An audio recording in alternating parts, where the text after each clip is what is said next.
Сәлеметсіздер ме достар, арнаға қош келдіңіздер. Кез келген үйдің ас бөлмесінен табылатын дәмдеуіштің бірі қалампыр. Оның шайдың шырайын келтірер жұпар иісінен бөлек емді қасиетінде орасан екенін біреу білсе, біреу білмес. Бұл ежелден емдік мақсатта бірнеше дертке шипа ретінде қолданылып та келеді. Қалампырдың бір жылдық және көп жылдық сұрпы аз емес. Оның Азияда, Африкада, Европада шөп және бұта болып өсетін 300-дей түрі бар. Солардан бұрынғы КСРО жерінде шығатыны 80-ге жетеді. Өсімдік топтанып өседі. Гүлінен эфир майы алынады. Қалампырдың бірнеше түрі декорация ретінде теплицаларда, құмыраларда өсіріледі. Кейде шала бұта түрінде де кездеседі. Қазақстанның далалық аймақтарында, су алабындағы шалғындарда, тасты төбе баурайында, шалғынды тау бөктерінде 29 түрі кездеседі. Бойының биіктігі 15-50 сантиметрдей, жапырағы таспа немесе қандауыр тәрізді болады. Емдік мақсатта өсімдіктің жер үстіндегі бөлігін гүлдеп тұрған кезінде жинайды. Қалампырдың емдік қасиеті жоғары. Халықтық емде тұнба қайнатпа ретінде қолданылады. Тұнба үшін бір қасық қалампырды 1 литр қайнаған суға салып, тұндырып қоясыз.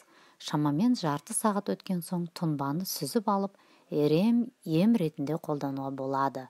Ауыз қуысы ауруларын емдеуге қабілетті.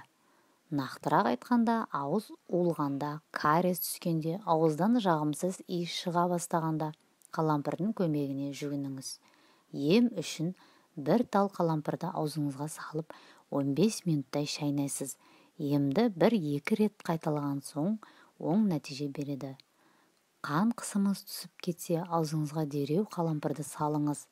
1-2 дана қалампырмен 10 минуттың ішінде қан қысымын қалпына келтіреді. Тамағыңыз ауыры бастағанда, ангина кезінде, бадамша без қабынғанда, қалампыр тұнбасының көмегіне жүгініңіз. Күніне 2 рет тамағыңызды шайсаңыз, ауруыңыздан тез ақ жазыласыз. 13 ғасырдың өзінде қалампырды ауыз қуысының ауырсыну басуға қолданған. Оған себепші оның құрамындағы эвгенол заты. Сондықтан күнделікті тіс тазартуға құрамында эвгенолы бар немесе қалампыр сығындысы бар тіс пастасын қолдануға болады. Тісіңіз қатты ауырса, қалампырдан мынандай дәрі жасауға болады. Әйнек ыдысқа 0,5 шай қасық қалампыр ұнтағы, 0,5 шай қасық кокос маймен араластырыңыз. Осы қоспаны тіс щеткамен ауырған тіске салыңыз. Оны күніне 3 рет қолдана аласыз. Сондай-ақ қалампыр майы денедегі жарақат пен іріңді, бөртпенің ізін қалдырмай жазады. Майды дайындау үшін 100 мл зәйтүн майы мен 10 грамм дәмдеуішті араластырасыз. Оның орташа отқа қойып, қайнауға дейін жеткізіңіз. Дайын болған майды сүзіп алып, шыны ыдысқа қойыңыз. Емдік майды мейлінше тоңазытқышқа сақтағаныңыз дұрыс. Буын ауруларында қалампыр майын емдеген тиімді. Алдымен майды қыздырып аласыз. Сосын ауырған орынға сіңдіріп жағасыз. Сыртынан жылы орап 5-10 минуттай тынығып жату керек. Ал сыздауық шығып жаныңызға батса, онда теріңізді қалампыр тұнбасымен сүртіңіз. Қант диабетімен ауыратындарға қалампыр тұнбасын ішуге кеңес береміз.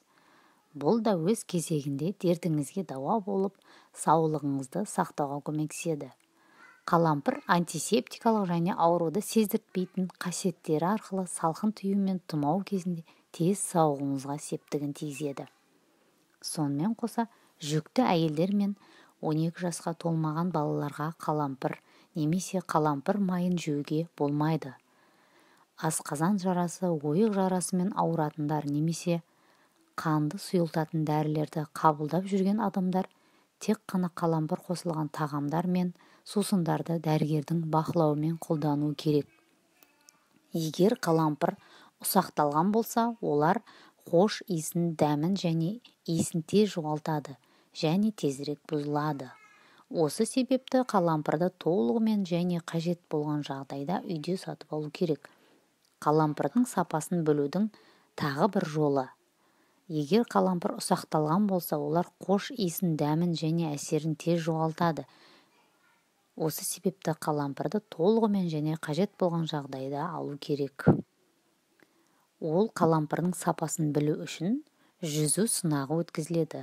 Мұны істеу үшін қалампырды қолданар алдында су құйылған ыдысқа салыңыз. Суға батып немесе тік тұрған қалампырдың сапасы жақсы, алайда су бетіне құлап көлденең қалқып тұратын қалампырдың құрамында майы аз болады.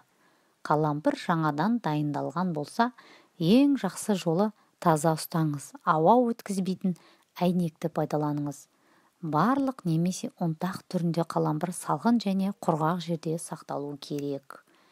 Егер ұнтақталған дәмдеуіш бұрыннан сатып алынған болса, оны мүмкіндігінше тезірек пайдалану керек. Өйткені ол өзінің дәмін, әсерін тез жоғалтады. Бір бүршіктің 20% құрамында эфганол, кариферол және тағы да басқа хош иісті заттар бар, және де эфир майы. Қалампыр ас қорыту процесін нығайтуға және ас қорытуға жұмысының жақсартуға көмектеседі. Мұны істеу үшін бір шай қасық қалампырдың 2 бүршігін шайнау керек. Бал тамақтан 15 минут бұрын қабылдайсыз. Еске салайын, абайлаңыз. Қарсы көрсеткіштері бар асқазан және 12 келешектерінің ойық жарасында, жоғары қан қысымында сізге қолдануға болмайды. Барлық басқа жағдайларда бұл ұсынылады. Ас қорыту процестерін ынталандыру және метаболизмді қалыпқа келтіру салмақты тез жоғалтуға көмектеседі. Қалампыр мен танниндерде, сондай-ақ глюкозидтерде және де шырышты бірде бөлшектерінде болады. Егер ақуыздардың, майлардың және көмірсулардың құрамын қарастыратын болсақ, онда қалампырда 6% ақуыз, 20% липидтер, шамамен 27% көмірсулар бар. Бұл дәмдеуіштер шамамен 30% талшықтан тұрады. Қан қысымының төмен болса, қалампырда қолданып көріңіз. Сізге тек бірнеше кішкентай құрақ бүршіктерді шайнау керек. Және кофеден гөрі әсері жақсы болады. Бас ауыру ол бірге жүреді. Төмен қысым бас айналуымен жоғалады. Қалампыр керемет қуаттандырып қана қоймай, сонымен қатар дененің қорғанысын ылғалдандырады. Қатерлі ісіктің алдын алу үшін қалампыр құрамындағы рак клеткаларының өсуін бәсеңдететін және жаңа жасушалардың пайда болуына жол бермейтін эфганол молынан жеткілікті. Құрметті оқырман, видеоны жақындарыңызбен және достарыңызбен бөлісуіңізді сұраймын. Ем болсын достар. Арнаға жазылып, лайк басуыңызды сұраймын.